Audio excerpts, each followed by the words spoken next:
এখন আমরা দেখব যে আপনি আপনার মোবাইলটি রেজিস্টার করবেন আসলে কিভাবে, সেই অপশনটি আপনাকে দেখব। সো এখানে একটা অপশন আছে অ্যাকশন অপশন। আপনার অ্যাকাউন্টে লগ ইন করার পরবর্তীতে আপনি অ্যাকশন অপশন দেখতে পারবেন। অ্যাকশনে ক্লিক করে আপনি দেখবেন mark as stolen, I mean আপনার ডিভাইসটা হারিয়ে গেলে এবং রেজিস্টার করলে। ওকে, সো আমি এখানে কি করব, ফার্স্ট টাইম এখানে বাংলা করে নিব, এটা আমার বোঝার ক্ষেত্রে খুবই সুবিধা হবে।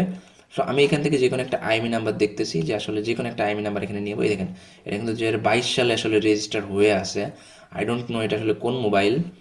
সো যাই হোক, আমি আপনাদের রেজিস্ট্রেশন একটা প্রসেস দেখাই। আপনি যে কোনো, ফর এক্সাম্পল আমি ধরে নিলাম যে আমার এই মোবাইলটা বা এই আইএমই নাম্বারটা আমি রেজিস্টার করবো। আমি কি করব, অ্যাকশন বাটনে ক্লিক করব, তারপরে রেজিস্টারে করব। রেজিস্টারে করলে ক্লিক করলে আপনার এখানে কি বলবে যে আপনার আইএমই নাম্বার, আপনার মোবাইল নাম্বার দিতে বলবে। যেটা হচ্ছে আমার মোবাইল নাম্বার। ওকে, আমার মোবাইল নাম্বার বলতে বোঝাচ্ছি যে আমার নিজের যে মোবাইল নাম্বার ওইটা। সো আমি এখানে কি করব, ফার্স্টে আমার মোবাইল নাম্বারটা দিয়ে দিব। দেন এখানে কি করব, ডক আইডি। ডক আইডি এখানে বলতে কি বোঝাচ্ছে, আপনার যে ডকুমেন্ট আছে সেই ডকুমেন্ট বলতে আমি বোঝাচ্ছি এখানে আপনার যে অ্যাকাউন্ট করার সময় যে এনআইডি বা বার্থ সার্টিফিকেট যেটা আপনি ইউজ করেছিলেন সেটার 4টা ডিজিট আপনি এখানে দিবেন, শেষের 4টি অঙ্ক আপনি এখানে দিবেন, ডিজিট দিবেন।